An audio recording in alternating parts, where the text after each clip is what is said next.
ก็สิร้องเพลงชาตินำดินะสบายดีพี่น้องลูกหลานคนลาวคนไทยอยู่ไสก็แล้วแต่ที่หักหอมเสรีภาพและประชาธิปไตยทุกท่านยินดีต้อนรับทุกท่านเข้าสู่รายการเสียงประชาชนลาว Voice of the Lao People Welcome to everyone Bienvenue à toutes et à tous สวัสดีครับสบายดี Good morning Bonjour ประเทศฝรั่งเศสกับซีเมนต์อัปเรมิดีแล้วตอนนี้เนาะประเทศลาวเฮาก็ตอนแรงเนาะลาวไทยเฮานี่นะตอนแรง8 โมงแรง8 โมง 28อยู่แคนาดาก็8 โมง 28ตอนเช้าพอดีเนาะขอห้องเพลงชาติก่อนเนาะชาติลาวตั้งแต่เดิมมาขึ้นชื่อลือซาอยู่ในอาเซียนชาติลาวผูกพันไมตรีความสามัคคีฮักข้อมกันหากศาสตร์หากประเทศเฮาหากเจ้าปกเกตเกษาอุมักความศาสนาแต่บูหันมาฮักษาดินแดนบ่ให้สัตว์ใดมาล้วนหาวีลบกวนหยัดแย่งสิ่งเอาพายขึ้นเขามาดูวุ่นวายสู้จนตัวตายต้านทานศัตรูช่วยเสดสู้เลือดเนื้อเสื้อเผาพื้นผู้กูเอาบันเทาถูกกันขอบใจเด้อสบายดีอันรู้พากันเข้ามาพากันเฮียกันเข้ามาพี่น้องความสามัคคีเป็นจุดสำคัญเป็นบ่อเกิดแห่งความสำเร็จเด้อสบายดีเซียวนายอย่าสิว่าเฮ็ดหยังบ่ได้ทุกคนเฮ็ดได้การหัวไม้หัวมือการเข้ามาฟังการมาสมทบการมาประกอบส่วนแม่นผลประโยชน์ทางรวมพลังทั้งนั้นแหละรวมกันเป็นพลังเนาะพี่น้องเนาะฝากสื่อสารไปถึงพวกเผด็จการในตอนนี้เผด็จการละซ้ำละสายไปทั่วโลกแล้วพี่น้องกีบ้าก็อยู่มาได้ตั้งเท่าไหร่5 6 70 ปีแล้วกีบ้าก็ได้ตอนนี้ฮ้อนฮอดไทยพญาราชอินตาและตอนนี้นะคิวบาก็นั่งบ่ติดตั้งแล้วเป็นหยังจังนั่งบ่ติดตั้งเอาทหารไปปกป้องบักมาดูโร2 กองร้อยพี่น้องเอาไปปกป้องบักมาดูโรเกาหลีเหนือก็เอาไปเป็น20-30อิหร่านก็เอามารัสเซียก็เอามาวักเนอร์ก็เอามาจีนก็เอามาผสมอยู่ในนั้นเป็นกองพันหนึ่งพี่น้องปกป้องบักมาดูโร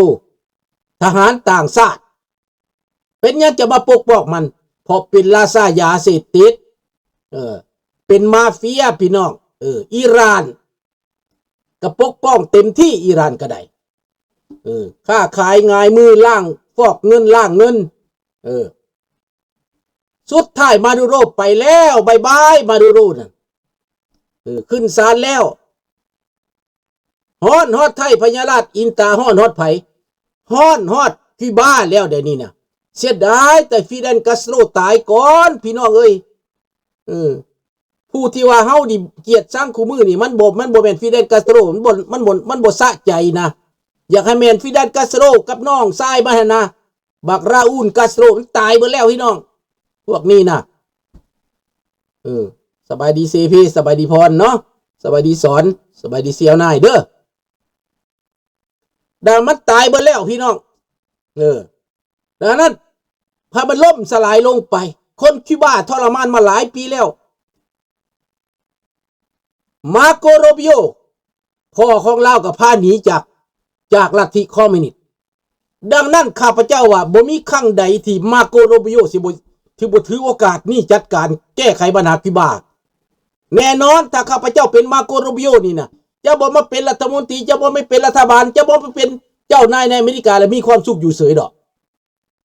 ต้องคือเห็นบ้านตัวเองว่าจะพัฒนาแนวใดคนคิวบาคนเวเนซุเอลาเต็มอยู่ในฟลอริดานั่นพี่น้องข้าพเจ้าไปนะเดี๋ยวนี้เขาออกมาเฉลิมฉลองกันทั่วโลกดีใจว่าบักมาดูโรตายแน่ๆมีบ่รอดติดคุกหัวโตนี่แล้วได้กระลากคอมันไปแล้ว รองประธานาธิบดีขึ้นมาว่าสิบ่ให้ประเทศบ่เป็นคอยประเทศใดจังซั่นจังซี่บ่พอ3 วันพี่น้องขึ้นว่าอำนาจบ่พอ3 วันออกปากแล้วว่าจะร่วมมือกับอเมริกาในทุกด้านเป็นหยังจะร่วมมือกับอเมริกาในทุกด้านเพราะว่าเงินเขาก็ยึดไปแล้วเจ้าสิเอาเงินในไสมาเลี้ยงทหารตอนบ่มีเงินนี่มันเว้าได้ตอนบ่มีเงินมันสิเว้าได้บ่อเมริกาบอกเงินเขายึดไปบ่ทุกหม่องแล้วหยังบ่เท่านั้นโดนัลด์ทรัมป์กับมาโกรูบิโอเว้าหยังถ้าบ่ร่วมมือเจ้าจะหนักกว่ามาดูโรอีกและสาวผู้หญิงรองประธานาธิบดีสิไปได้บ่ล่ะสบายดีสิดาสบายดีจอนสบายดีเสพีเด้อสิไปรอดบ่ก็จำเป็นว่าจะขอร่วมมือกับอเมริกาในทุกด้านจบ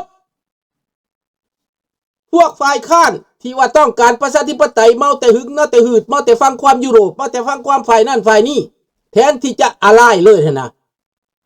แทนที่จะข้อไปหาโดนัลด์ทรัมป์ว่าขอร่วมมือในการแก้ไขปัญหาประเทศครั้งนี้เด้อบ่โทรไปความเกียดศักดิ์ศรีความโง่หน้าโง่พึ่นทหารก็บ่มีปืนก็บ่มีเงินก็บ่มีอำนาจก็บ่มีแต่ว่าความโง่มันก็โง่ถึงตายพวกฝ่ายค้านนั่นก็ได้สุดท้ายก็รองประธานาธิบดีเขาร่วมมือและทหารเขามีตำรวจเขามีเจ้าสิดีบ่ดีนะถ้าเขาบ่ทันเรียบร้อยเขาบ่ให้เจ้าเข้ามาเจ้าสิมีหยังเขาต้องกำอำนาจให้ได้เรียบร้อยก่อนเจ้าอยากมาก็มาและเขาบ่ทันเลือกตั้งเจ้าสิมีปัญหาหยังแล้วเด้อพี่น้องสบายดีทับแทนสบายดีวสันต์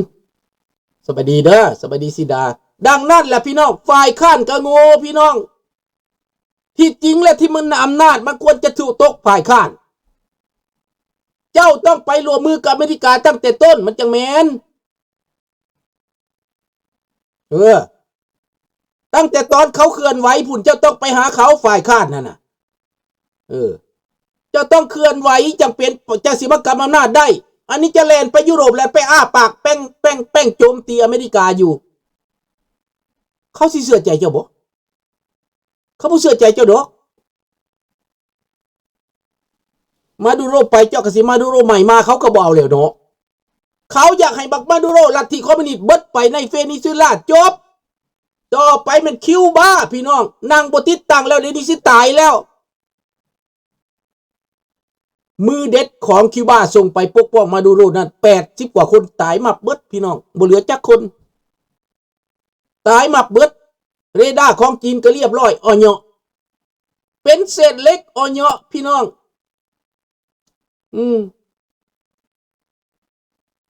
เป็นเศษเล็กอ่อเนาะรู้จักเป็นยังสิบ่รู้จักหูตั้งแต่กระดูกคนหูหดกระดูกก็รู้แล้วนะดังนั้นพี่น้องในตอนนี้นะหมดแล้ว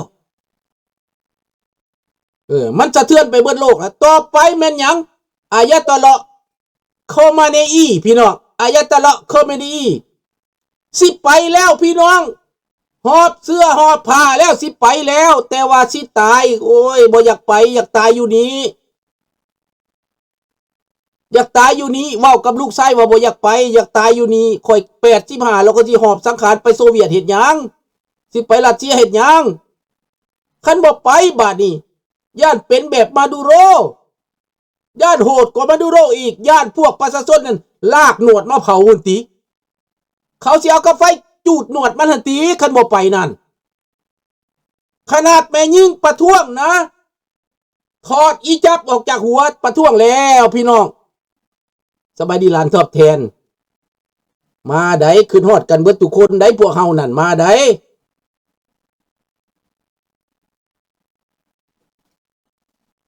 เอาล่ะพี่น้องในตอนนี้พี่น้องเอ้ยถึงเวลาแล้ว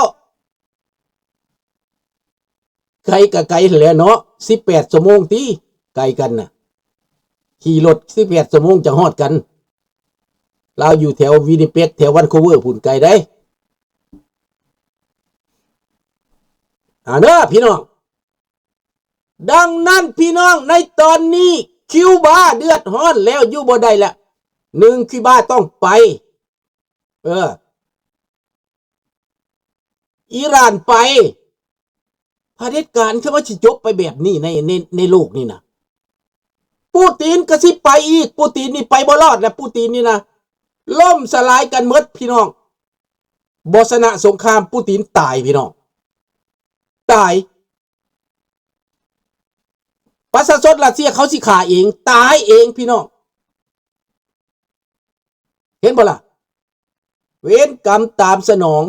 ในตอนนี้บักทองลุ้นกำลังเข้ากองประชุมใหญ่พี่น้องออกมาโฆษณาเสื่อว่าสลาดจองใสมาร์กเลนินด้วยการนำผ่านสลาดจองใสเอาลัทธิแนวทางมาร์กเลนินมาตีศัตรูจักรพรรดิชนะทุกโตเพิ่นว่าอีปากปลาแดกอีแม่จ้างอีกะลีอีรักอีกะลีโคศกมึงมันเกิดหยุกใดวะตีจักรพรรดิชนะทุกโตโอโตพี่น้องจักรพรรดิมันตีจักรพรรดิชนะสุกโตลาวสมาเก่งกว่าหมู่เทในโลกกันนี่สปปลาวสัตว์แปลกประหลาดคลองเมืองพี่น้องเอ้ยมันเว้าโฆษณาส่วนเสือตัวคนลาวปิดหูปิดตาคนลาวเกิดใหม่ใหญ่รุ่นบ่ฮู้จักอีหยังสบายดีดองบ่ฮู้จักทิพย์จักแดนมันอวดฉลาดส่องใสว่าสั่นบ่อายปากบ่อายคำได้อีกะลีโคศกลาวแดงนั่นนะมันบ่อายกูซี่หน้ามึงเด้ออีกะลีอีโคศกกะลีอีแม่จ้างกะลีการเมืองพี่น้องเอ้ยโคศกกะลีการเมืองมันบ่อายปากอายคำมันว่านำพาสลาดส่องใสด้วยลัทธิมาร์กเลนินมึงตายเบิดแล้วบ่มีหยังแล้วสลาดส่องใสบนนั้นไปเฮ็ดเซิร์กเขา 3-4 ปีก็ยังบ่ชนะเป็นอะไรล่ะมาร์กเลนินเพิ่นว่านำพาภาครัฐเพิ่นนั้นตีศัตรูตัวใดจักรพรรดิตัวใดชนะทุกโตเพิ่นว่าบ่นานต้องเตรียมพวกเจ้าเตรียมมันมาแล้วพวกเจ้าบ่ฮู้บ่ลุงเว้าอยู่ทุกมื้อพวกเจ้าสิเว้าว่านานปานใดน่ะมันบ่นานถ้าพวกเจ้าไวๆนั่นน่ะฟังให้เข้าใจปากต่อปากหูต่อหูเขาย่านตายแล้วเดี๋ยวนี้น่ะมันบ่มีผู้ใดหนุนเขาแล้วรัสเซียก็ซอยบ่ได้จีนก็ซอยบ่ได้แล้วเดี๋ยวนี้น่ะพวกเจ้าฮู้แล้วบ่จีนลงทุนในคิวบา60,000 ล้าน60ตื้อเรียบร้อยพี่น้องแล้วพวกเจ๊กในไทยว่าจังไดจีนสิเอาคืนจีนกำลังติดตามจีนกำลังจ้างทนายความโอ้ยพี่น้องอเมริกาสิสนใจน้ำเจ้าบ่เขาบ่สนใจน้ำเจ้าดอกเจ้าอยากลงทุนเท่าไหร่ก็ลงมาแล้วเจ้าเงินไปให้โจรไม่เอาไปใส่เบิดแล้วสบายดีอามิโกสบายดีอันรูบักมาดูโรมันเอาไปจ้างมาเฟียมันเบิดเอาไปจ้างคนป้องกันมันเบิดเงินเท่าไหร่ก็อย่าแล้วมันก็ไปซื้อคำไปฝากไว้ว่ามันสิหนีมันเอาขับไปไว้อิหร่านมันเอาขับไปไว้รัสเซียมันสิหนีแต่มันหนีบ่ทันพี่น้องมันหนีบ่ทันเลยบ่ได้ใส่ฮอดเงินเลยไปนอนอยู่คุกขี้ไก่ไปนอนอยู่คุกขี้ไก่เป็นตาอายบ่เป็นตาหัวบ่พวกเจ้าเบิ่งเลยอยู่อเมริกาพวกเพิ่นจ้างคนมาประท้วงนะมายอมมาแยมมาประท้วงอยู่ต่อหน้าคุกแล้วพวกไอซ์เขาไปถ่ายรูปเอาเบิดว่าพวกใดที่เป็นพวก